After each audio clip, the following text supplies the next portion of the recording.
हल्कू ने आकर अपनी पत्नी से कहा, सहना आया है, लाओ जो रुपए रखे हैं उसे दे दूं, किसी तरह गला तो छूटे। मुन्नी झाड़ू लगा रही थी, पीछे फिरकर बोली, 3 ही तो रुपए हैं, दे दोगे तो कंबल कहां से आएगा? माघ पूस की रात खेत में कैसे कटेगी? उससे कह दो फसल पर रुपए दे देंगे, अभी नहीं। हल्कू एक क्षण अनिश्चित दशा में खड़ा रहा। पूस सिर पर आ गया। बिना कंबल के खेत में रात को वह किसी तरह नहीं सो सकता, मगर सहना मानेगा नहीं, घुड़कियां जमाएगा। चाहे जाड़े में मरेंगे पर बला तो सिर से टल जाएगी। यही सोचता हुआ वह अपनी पत्नी के पास गया और खुशामद करके बोला, ला दे दे, गला तो छूटे, कंबल के लिए कोई दूसरा उपाय सोचूंगा। मुन्नी उसके पास से दूर हट गई और आंखें तरेरते हुए बोली, कर चुके दूसरा उपाय, जरा सुनूं क्या उपाय करोगे? कोई खैरात में दे देगा कंबल? मैं कहती हूँ तुम खेती छोड़ क्यों नहीं देते? मर काम करो और जब फसल हो तो उसे लगान में दे दो। लगान चुकाने के लिए ही तो हमारा जन्म हुआ है। पेट के लिए मजूरी करो, ऐसी खेती से बाज आए मैं ना दूंगी, ना दूंगी। हल्कू उदास होकर बोला, तो क्या गाली खाऊं? मुन्नी ने तड़प कर कहा, गाली क्यों देगा? क्या उसका राज है? मगर यह कहने के साथ ही उसकी तनी हुई भौहें ढीली पड़ गईं। हल्कू के उस वाक्य में जो कठोर सत्य था, वह मानो एक भयानक जंतु की भांति उसे घूर रहा था। वह जाकर रुपए निकाल लाई और हल्कू के हाथ पर रख दिए। फिर बोली, तुम छोड़ दो अब ये खेती। मजूरी में सुख से एक रोटी खाने को तो मिलेगी, किसी की धौंस तो न रहेगी। ऐसी खेती किस काम की कि मजूरी करके लाओ और उसे भी इसमें झोंक दो, उस पर ये धौंस सहो। हल्कू ने रुपए लिए और इस तरह बाहर चला मानो अपना हृदय निकाल कर देने जा रहा हो। उसने मजूरी से एक एक पैसा काट काट कर 3 रुपए कंबल के लिए जमा किए थे। वे आज निकले जा रहे थे। एक एक पग के साथ उसका मस्तक अपनी दीनता के भार से दबा जा रहा था।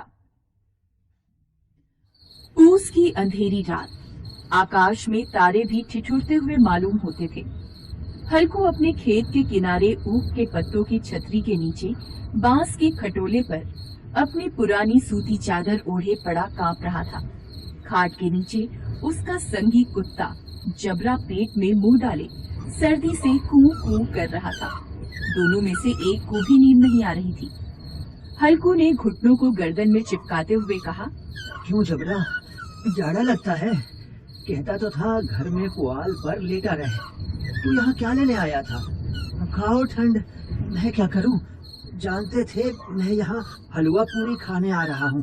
दौड़े दौड़े आगे आगे चले आए, अब रो नानी के नाम को। जबरा ने पड़े पड़े दुम हिलाई और अपनी कुंकू को दीर्घ बनाता हुआ एक बार जम्हाई लेकर चुप हो गया। उसकी श्वान बुद्धि ने शायद ताड़ लिया कि स्वामी को मेरी कुंकू से नींद नहीं आ रही है। हल्कू ने हाथ निकालकर जबरा की ठंडी पीठ सहलाते हुए कहा, कल से मत आना मेरे साथ, नहीं तो ठंडे हो जाओगे। यह पछुआ न जाने कहां से बर्फ लिए आ रही है। किसी तरह बस रात कट जाए।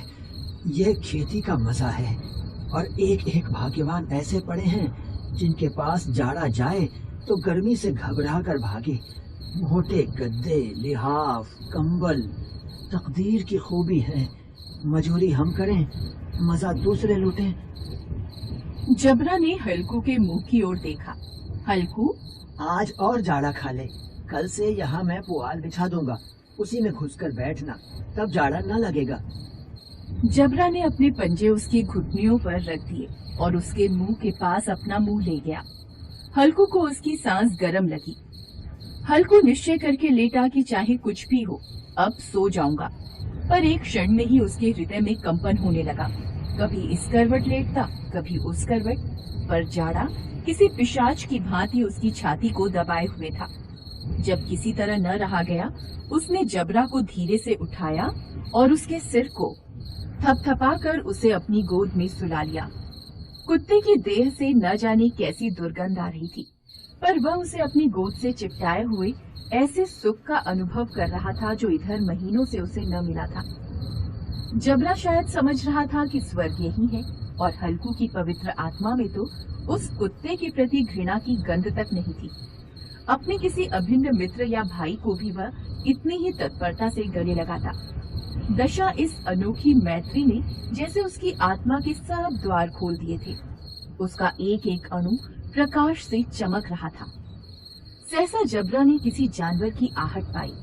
इस विशेष आत्मीयता ने उसमें एक नई स्फूर्ति पैदा कर दी थी, जो हवा के झोंकों को तुच्छ समझती थी। वह झपट कर उठा और छतरी के बाहर आकर भौंकने लगा। हल्कू ने उसे कई बार पुचकार कर बुलाया, पर वह उसके पास नहीं आया। खेत में चारों ओर दौड़कर भौंकता रहा। एक क्षण के लिए भी आता तो तुरंत ही फिर दौड़ पड़ता। कर्तव्य उसके हृदय में अरमान की भांति उछल रहा। 1 घंटा और गुजर गया। रात ने शीत को हवा से धधकाना शुरू कर दिया। हल्कू उठ बैठा और दोनों घुटनों को छाती से मिलाकर सिर को उसमें छिपा लिया। फिर भी ठंड कम न हुई। ऐसा जान पड़ता था सारा रक्त जम गया है और धमनियों में रक्त की जगह हिम बह रहा है। उसने झुककर आकाश की ओर देखा कि अभी कितनी रात बाकी है। सप्तर्षि अभी आकाश में आधे भी नहीं चढ़े। ऊपर आ जाएंगे तब कहीं सवेरा होगा। अभी पहर भर से ऊपर रात है। हल्कू के खेत से कुछ दूर आमों का बाग था। पतझड़ शुरू हो गया था। बाग में पत्तियों का ढेर लगा हुआ था। हल्कू ने सोचा चलकर पत्तियां बटोरूं और उन्हें जलाकर खूब तापूं। रात को कोई मुझे पत्तियां बटोरते देखे तो समझे कोई भूत है, कौन जाने कोई जानवर ही छिपा बैठा हो। मगर अब जाड़े में भी तो बैठे नहीं रहा जाता। उसने पास के अरहर के खेत में जाकर कई पौधे उखाड़ लिए और उनसे एक झाड़ू बनाकर हाथ में सुलगता हुआ उपला लिए बगीचे की तरफ चला। जबरा ने उसे आते देखा तो पास आया और दुम हिलाने लगा।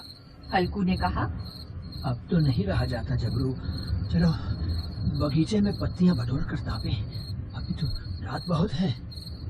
जबरा ने कूं कूं करके सहमति प्रकट की और आगे आगे बगीचे की ओर चला। बगीचे में घुप अंधेरा छाया हुआ था और उस अंधकार में निर्दय पवन पत्तियों को कुचलता हुआ चला आता था। वृक्षों से ओस की बूंदें टप टप नीचे टपक रही थीं। हल्कू ने आग जमीन पर रख दी और पत्तियां बटोरने लगा। जरा देर में पत्तियों का ढेर लग गया। हाथ ठिठुरे जाते थे, नंगे पांव गले जाते थे और वह पत्तियों का पहाड़ खड़ा कर रहा था। थोड़ी देर में अलाव जल उठा। उसकी लौ ऊपर वाले वृक्ष की पत्तियों को छू छू कर भागने लगी। हल्कू अलाव के सामने बैठा ताप रहा था। उसने दोनों पांव फैला दिए, मानो ठंड को ललकार रहा हो। तेरे जी में जो आए सो कर। ठंड की असीम शक्ति पर विजय पाकर वह विजय गर्व को हृदय में छिपा न सकता था। उसने जबरा से कहा, क्यों जब्बर, अब तो ठंड नहीं लग रही है? जब्बर ने कूं कूं करके मानो कहा, अब क्या ठंड लगती ही रहेगी। पहले से यह उपाय न सूझा, नहीं तो इतनी ठंड क्यों खाते। जबरा ने पूंछ हिलाई। पत्तियां जल चुकी थीं। बगीचे में फिर अंधेरा छा गया था। राख के नीचे कुछ कुछ आग शेष थी, जो हवा का झोंका आ जाने पर जरा जाग उठती थी, पर एक क्षण में फिर आंखें बंद कर लेती थी। हल्कू ने फिर चादर ओढ़ ली और गरम राख के पास बैठा हुआ एक गीत गुनगुनाने लगा। उसके बदन में गर्मी आ गई थी, पर ज्यों-ज्यों शीत बढ़ता जाता था, उसे आलस्य दबाए लेता था। जबरा जोर से भौंककर खेत की ओर भागा। हल्कू को ऐसा मालूम हुआ कि जानवरों का एक झुंड उसके खेत में घुस आया है। शायद नीलगायों का झुंड था। उनके कूदने और दौड़ने की आवाजें साफ कान में आ रही थीं। फिर ऐसा लगा कि वे खेत में चर रही हैं। उनके चबाने की आवाज सुनाई देने लगी। उसने दिल में कहा, नहीं, जबरा के होते जानवर खेत में नहीं आ सकता, वह नोच ही डालेगा। मुझे भ्रम हो रहा है। अब तो कुछ नहीं सुनाई देता, मुझे भी कैसा धोखा हुआ। उसने जोर से आवाज लगाई, जबरा, जबरा। जबरा भौंकता रहा, उसके पास नहीं आया। फिर खेत में चरे जाने की आहट मिली। अब वह अपने को धोखा न दे सका। उसे अपनी जगह से हिलना भी जहर लग रहा था। इस जाड़े पाले में खेत में जाना, जानवरों के पीछे दौड़ना असूझ जान पड़ा। वह अपनी जगह से नहीं हिला। उसने जोर से आवाज लगाई, लिहो लिहो लिहो। जबरा फिर भौंक उठा। जानवर खेत चर रहे थे। फसल तैयार थी। कैसी अच्छी खेती थी, पर दुष्ट जानवर उसका सर्वनाश किए जा रहे थे। हल्कू पक्का इरादा करके उठा, पर 2-3 कदम पर एकाएक हवा का ऐसा ठंडा, चुभने वाला, बिच्छू के डंक सा झोंका लगा कि वह फिर बुझते हुए अलाव के पास आ बैठा और राख को रेत कर अपनी ठंडी देह को गरमाने लगा। जबरा अपना गला फाड़े डालता था। नील गाय खेत का सफाया किए डालती थी और हल्कू गरम राख के पास शांत बैठा हुआ था। अकर्मण्यता ने रस्सियों की भांति उसे चारों ओर से जकड़ रखा था। उसी राख के पास गरम जमीन पर वह चादर ओढ़कर सो गया। सवेरे जब उसकी आंख खुली तब चारों ओर धूप फैल गई थी और मुन्नी कह रही थी, क्या आप सोते ही रहोगे? तुम यहाँ आकर रम गए और उधर सारा खेत चौपट हो गया।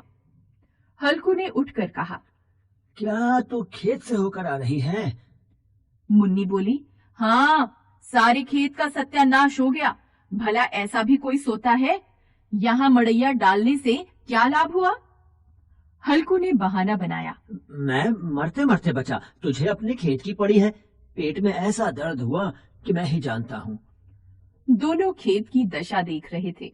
मुन्नी के मुंह पर उदासी छाई थी, पर हल्कू प्रसन्न था। मुन्नी ने चिंतित होकर कहा, अब मजूरी करके मालगुजारी भरनी पड़ेगी। हल्कू ने प्रसन्न मुख से कहा, रात की ठंड में यहाँ सोना तो नहीं पड़ेगा।